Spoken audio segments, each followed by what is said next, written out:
All righty, what's up, everyone?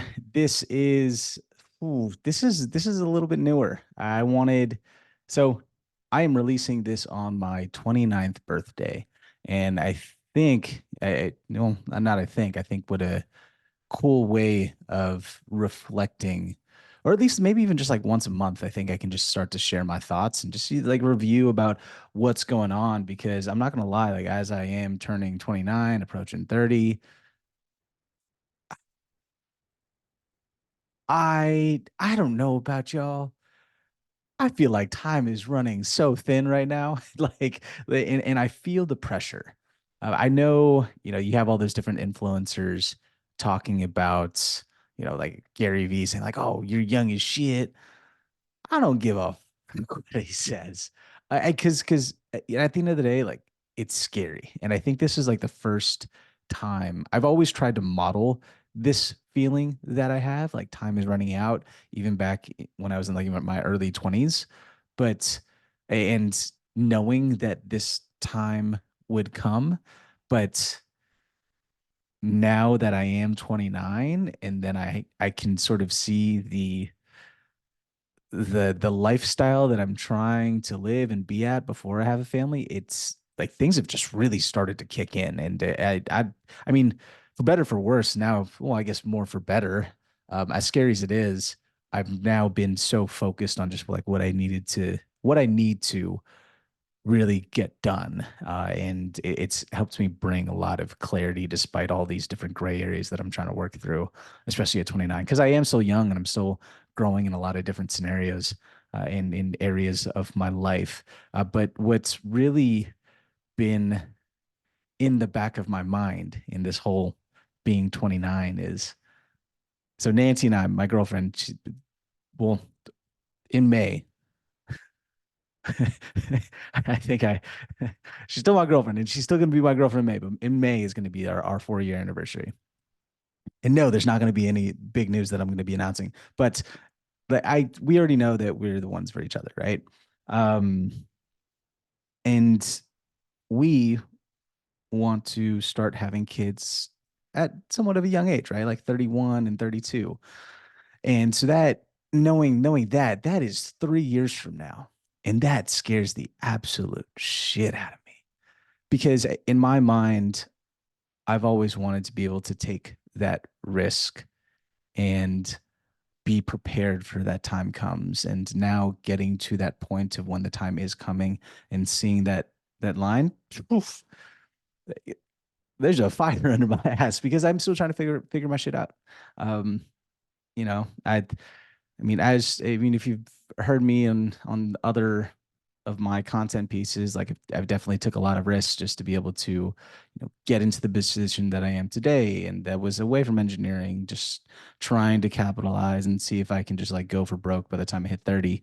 Um, and I've learned a lot along the way, and not to say that I'm not going to be taking any risks moving forward, um, but it's scary. So like if anybody else is 29 or 30, you know what? And also this is something too. For the people that are getting married and having kids, I am so fascinated by that. And and it's because like it seems like y'all just have it ready. Like y'all have it settled. And like for me, like I feel like I'm still such a kid and trying to figure things out. It it blows my mind. Like a lot of at my current company, a lot of our coworkers are based over in South Carolina, and things move very fast in South Carolina. And they're already asking me like, "Oh, how do you have? When are you gonna have kids? When are you gonna get married?" Because they're my age and they also have kids and they're also married and they're like building this foundation. And I mean, granted, like there's several different circumstances that come into play, especially being in California. It's a lot more expensive than living in South Carolina, so cost of living is there and and now I'm just getting like sidetracked. The cost of living, cost of living is expensive, and so it's like, dang, I got to figure this out and how to make this work.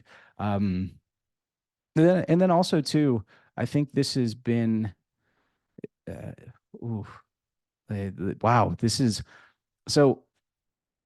this type of content, I really I don't think I'm gonna even edit this. I want this to just be a very raw format of what I'm thinking and what I've learned in some of the lessons that I've had. And shoot, that should have been that should have been the intro right in the beginning. As you can tell, I write a lot of this stuff before I even hit record, and so this is just a rep getting here.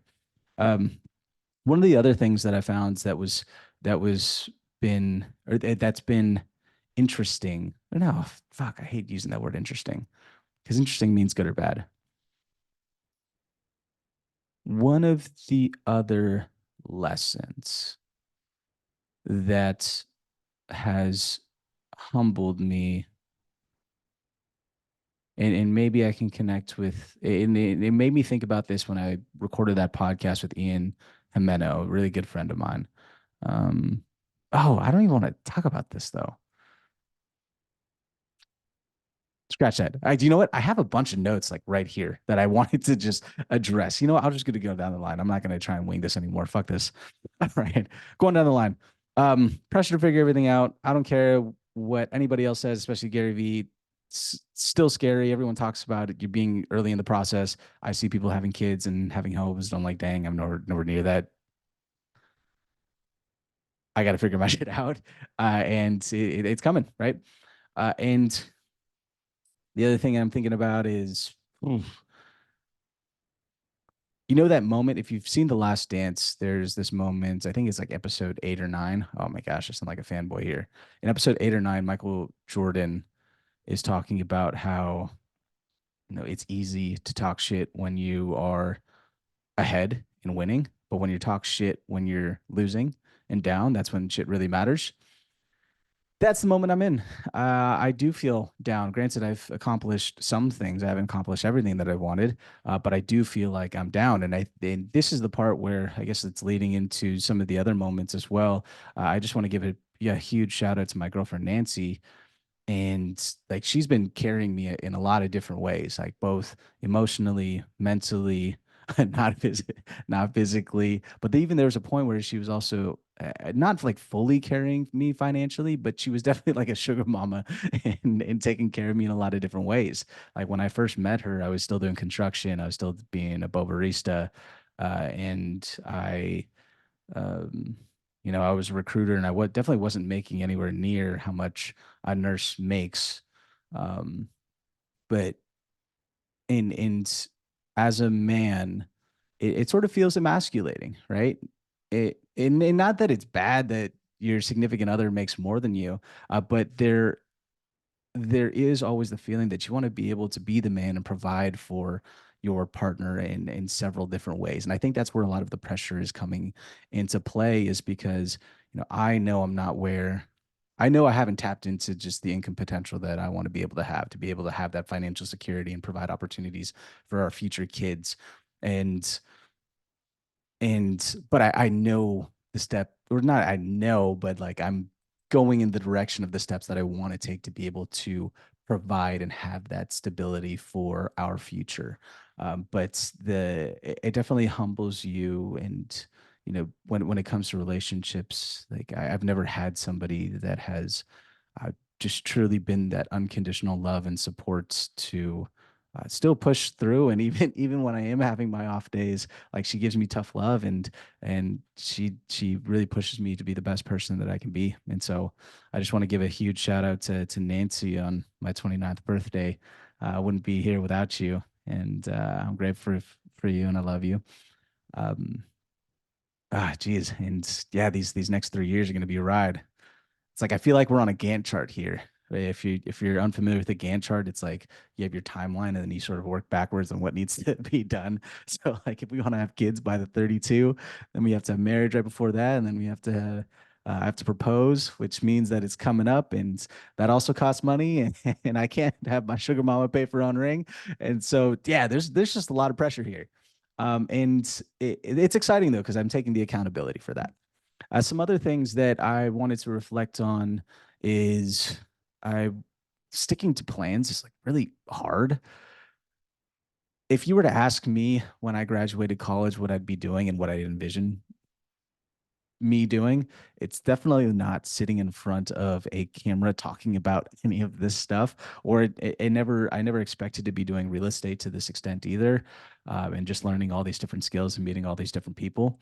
And so I, for people that do have plans and just like course correct, I commend you for it. Because the one thing that I do wish that I did was stay a little bit more consistent in my path. Granted, I don't regret any of the things that I've done. I don't regret any of the decisions that I've made. But if I did just like stick with one path and actually like see it through, um, I'm curious, you always have that curiosity of, dang, I don't know where I would be. Maybe like if I ended up just dollar cost averaging Tesla, I would be in a great position. But then I didn't do that, right? And so I think there is a lot of value. Well, there's a shit ton of value just being consistent. And I feel like I'm one of those people that just get really addicted to something hardcore, and then I don't know why I said hardcore. I just get really addicted to something, and then I burn out, and then I stop, and I don't have those systems in place. And so moving into 29, moving into 30, 31, 32, and onward, that is something that I really want to focus on, is just trying to be as consistent as possible with whatever that is. And I think when it comes to consistency too, I was trying to be consistent at so many different things at so many different times. I think one of my toxic traits is that I have the ability to do absolutely everything at a very high level at any given time. And so when it comes to like, I don't know, like writing newsletters, uh, also producing high quality YouTube videos, to also doing podcasts, to also working out, to making sure that I'm just writing in my journal. I, I, it, I guess this goes into my other point. I feel like I should have just made things simpler throughout my 20s or my early 20s. I remember reading about just like trying to have like the perfect morning routine. And if I didn't have that perfect morning routine, it would just derail me and get me to thinking about something completely, and it would derail me. And then I feel like my entire day would be off because I didn't figure out my morning routine. And then um I just didn't feel like I was winning, and I just didn't feel like it was enough. And so I wish I picked just a few things, whether that was just like working out, just having a glass of water, and just staying consistent and building that habit over time. Because I think I was like, I do really well and then it would drop off. Like I tried journaling, and I did this like 90-day journal, and I even brought it down to like, it was like a 5 minute gratitude journal. And I was like consistent with it. But looking back on it, I would beat myself up if I didn't do it, which then would, excuse me, I don't know if you guys heard that. No. Then I would just like get into this whole cycle of just like, oh dang, can't even do this, then can't even do that. That's a shitty feeling to feel. This is a great episode for turning 29. Happy birthday to y'all to be able to listen to this random rants that goes in so many different directions. Um yeah, so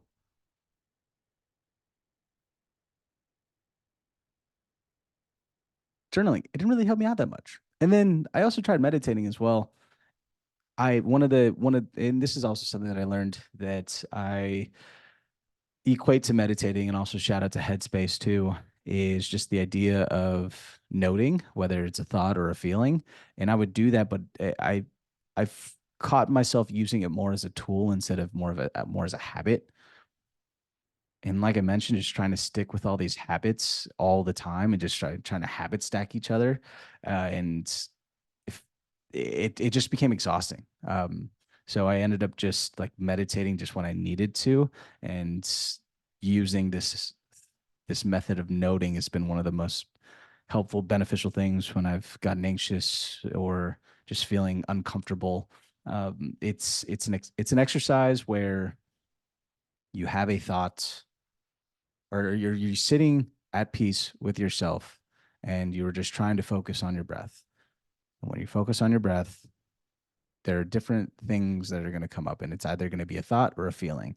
And the exercise is, if you just did it for maybe a minute or 2 minutes or 3 minutes, you would, if a thought came up, you would just identify that as a thought and then come back to your breath.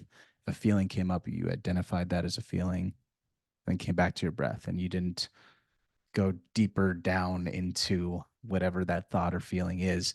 And something that was profound to me and what I learned through that whole exercise, and this is something that Headspace talked about, was when we get into our thoughts, we try to think our way out of our thoughts, which is like playing fire or trying to put out a fire with fire. It just doesn't help.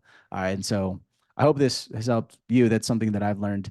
Um, and yeah, let's see. Let's take a look at my other notes. Could have stayed consistent with construction. Theoretically, I could have stayed with recruiting. Theoretically, I could have stayed with recording the real estate podcast. And that could have gotten big. But I guess trusting my intuition. I should just trust myself a little bit more.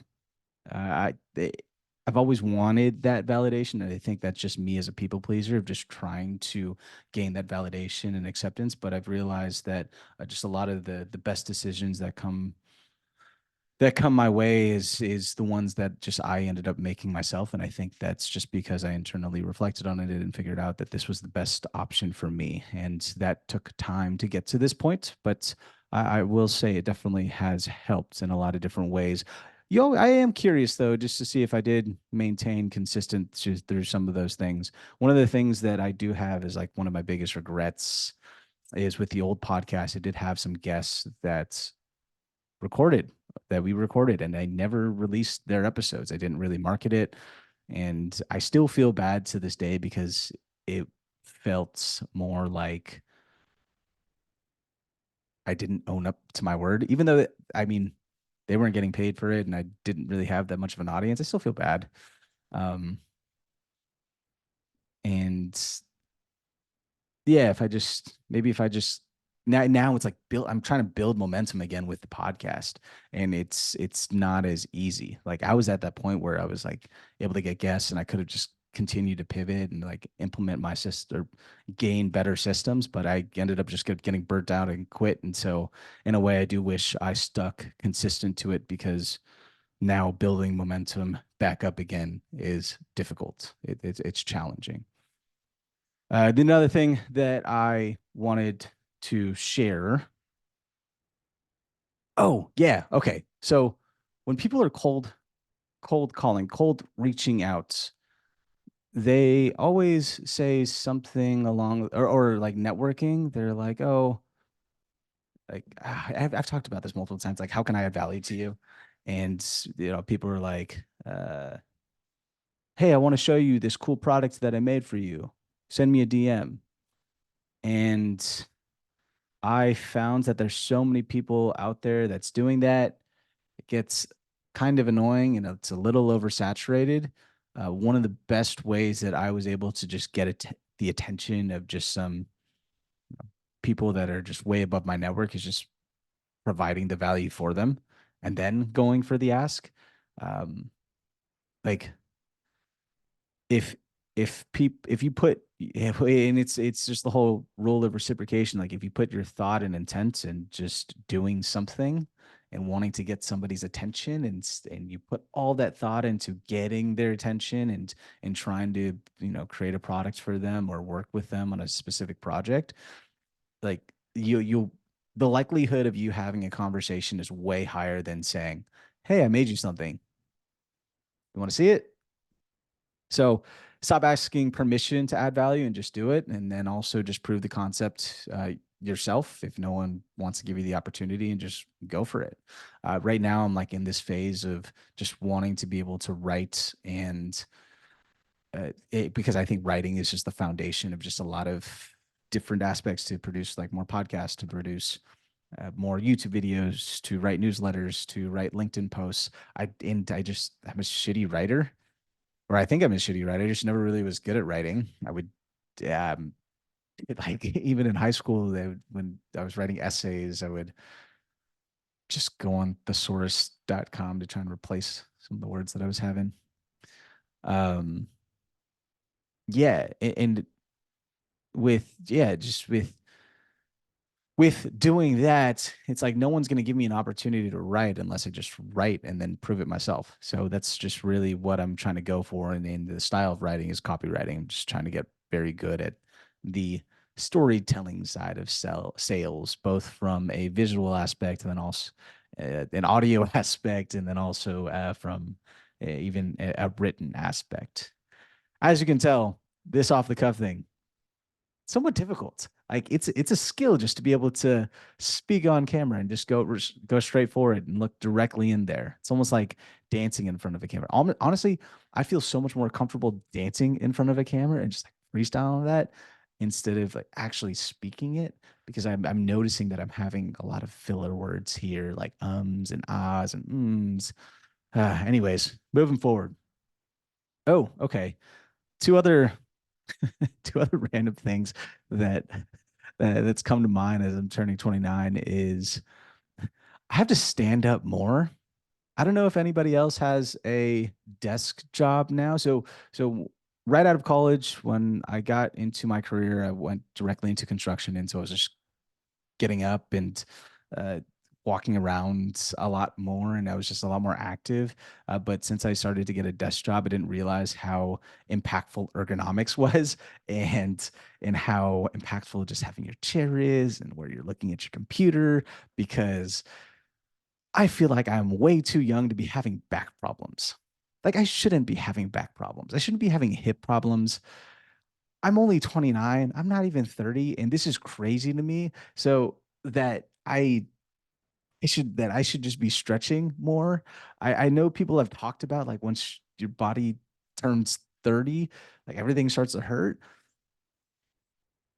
I don't know why that's true, but for some reason it feels so true. And so if I if I had to go back, oh, and my knees hurt a lot more as well. Like my 11itis, which is a stupid joke based off of tendonitis, meaning 11 is greater than 10. I've said that multiple times. It just hurts a lot more. Like, and I love playing basketball. I still love dancing. And now it's like I hear my knees just crack a lot more. And and it sucks. And I feel like my body is slowing down. And it's like I have to pivot and I have to just stretch more and be a lot more active. And I got this whole standing desk. I'm just trying to stand more. So um, I don't even know if this is scientifically proven, but if there's any way like to as a 20-year old or younger, I just advise you to stand up more and go on walks more, because once it starts hurting, I feel like it's just harder to come back from that. Um, so yeah. Oh, another great resource has just been following the knees over toes guy. I feel like he just got super popular. Shout out to Evan over in Austin, Texas, that told me about it. Uh, I haven't been able to dunk yet. Still looking to dunk, but um, yeah, knees still hurt. And I also have to lose some weight as well. I don't know what it is. Oh, I mean, I do know what it is. Metabolism is probably slowing down, and me sitting down, and alcohol also makes me gain weight too. I mean, I was looking at myself and everybody was comparing their 21-year-old self to now, and I feel like I've just gained a lot of weight. And as I'm flexing right here, um, gained a lot of weight, which is also putting more impact on my knees, which sucks.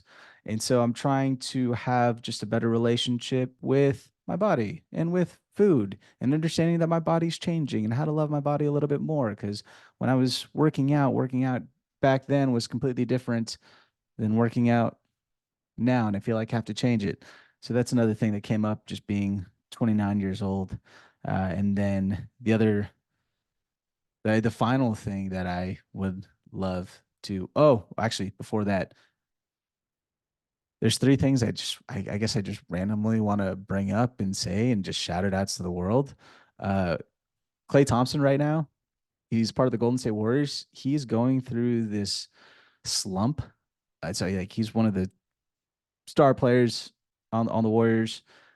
He tore his ACL, came back, tore his Achilles. Now he's playing, but he's starting to see just the quality of his play just go down, and he's getting into his head. That's how I feel just a little bit, where I'm not performing at my best, and I want to be able to get at my best, but I'm now just trying to reframe that just a little bit. So there is. Um, Yeah, yeah. There's that. Also, Steph Curry's still greatest basketball player of all time. Love Steph. Huge, huge fan. Just his consistency. You know what? Consistency is just really what I've been thinking about a ton. It's just like Steph can be like extremely consistent, and then there's this other rapper Harry Mack that I've been following for quite some time now. He's been freestyle rapping for like 20 years, and you can tell he's just like really honed in on his skills just because he's been consistent in how he's been just rapping and freestyling to be able to think off the top of his head. So I really like that as well. Consistency. And then the last thing, and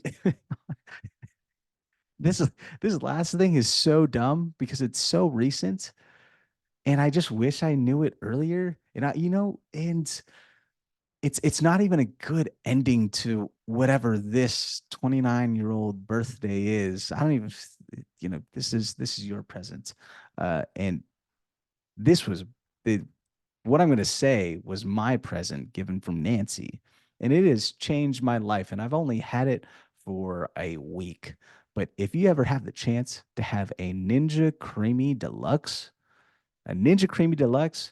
it is an ice cream maker of some sort, right? Or ice cream blender of some sort. It is the most incredible piece of equipment I've ever had, kitchen equipment I've ever had, aside from the Breville Barista Touch. I love those two, but the Ninja Creamy is just one of those things that I've just been in absolute love with. I follow this guy, Flexible Dieting Lifestyle, on Instagram. I think that's his name, but he makes these low calorie, high protein ice creams, and it's like a whole pint is anywhere between like 300 to 400 calories, and it's like 40 grams of protein or something like that. And it tastes just like ice cream. It absolutely blows my mind. And so that low calorie option where you sort of just trick your mind into thinking that you are full because the food's dense. Yeah, I'm on that mode. But anyways, I think I'm just gonna stop the podcast here. I'm gonna go celebrate my 29th. Is this a podcast? Yeah, maybe I'll just post it on the podcast platform instead of just a YouTube video. Yeah, you know what? I'll just post it on all platforms. No editing, raw footage. I'm not even gonna put the intro or the outro. This is just me sharing my raw, vulnerable thoughts about turning 29. So if you're 29, if you're 30, approaching the same and having similar feelings or have uh, similar feelings, going through similar situations, we'd love to chat, love to talk, because I feel like we just got to band together. Oh, this is also something that everyone's been, or I feel like now my mind is just going in a lot of different ways.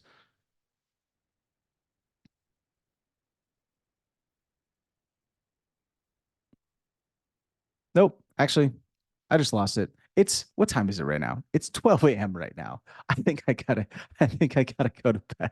I think I gotta go to bed. Hey, actually, you know what? If you like this really raw, if you like this raw format of this type of content, I'd be happy to share, I don't know, maybe once a month of what some of the things that I've been working on, some of the things that I've been learning, some of the uh, life lessons that I have had, and also maybe some of even the places that I've traveled and what I've enjoyed. Oh, that's also something. Oh, okay, all right. Traveling here, traveling a lot is tough. Everyone talks about how you want to travel and have a job that travels, but after traveling for quite some time, especially for work, I do have to say it can get exhausting. And this is something that I have learned is that, at least in the States, aside from a couple cities, it almost seems like every city is the same. Every city has its own Chick-fil-A, Chipotle. It has its own bars that play the same music. And I've realized that traveling really doesn't mean like there's no place that I love more or enough if my family is not there, if my loved ones are not there. It just doesn't make enough of an impact to me. I mean, even I mean, granted, I'm grateful that I've traveled around and met all these great people, and I'm about to go on another traveling spree here pretty soon. Uh, I love meeting the people there, but also at the same time, it does take a toll on you because you go around and you meet people, and then you just go to the hotel, and then you just repeat, and it's a lonely process that I don't think enough people talk about. Because even when you go onto the plane, like for me, I don't really travel with coworkers. I don't have too many coworkers, and so a lot of it is just meeting, or seeing some familiar faces that we've connected with on the past beforehand, or meeting them for the first time, and you just go on the plane and you've seen all the, well, I don't really watch all the shows there, but I mean, it's the same shows that are there all the time now. You kind of just get an idea of what you're going to be looking for. Um, yeah, it's not as cool as it can be. And so I understand why people can get exhausted. And I think that's also what's adding pressure to this as well, is I know that I can't travel as much when we do have kids. It's going to be a lot more difficult. And I really just want to be able to spend time with my kids, future wife. Shout out Nancy, putting that into the into the atmosphere here, um, and not have to worry about just trying to make it work. Yeah, there's this balance of like trying to sacrifice what you're going for, and then also making sure that you're present and enjoying your youth. There's that old adage. Maybe it's not old, but your sacrifices are, you either make the sacrifice or your sacrifices are made for you. You just get to choose when you receive it. Is, is that the line? Yeah, I think that's it. But yeah, at the end of the day, I don't know, but I'm making my sacrifices, hoping that things will get better in the future. So this is 29. Happy birthday to me. Thank you for listening. I'm excited for you to follow along my journey. There's a lot of things that are going to be happening. You know what? Actually, I've just been talking about what has been happening in the past. Oh, I guess I have been talking about what I've been working on and currently working on. I'm just going to lean into content and podcasting. That's really what my focus is. Nothing else. That's what I want to be consistent in. Content creation. Ta-da. Now, happy birthday to me. Enjoy my birthday on this Friday. Tell me how you're enjoying my birthday.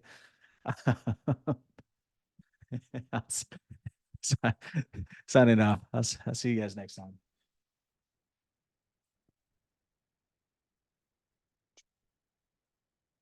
All right. If we can only I can find the, here you go.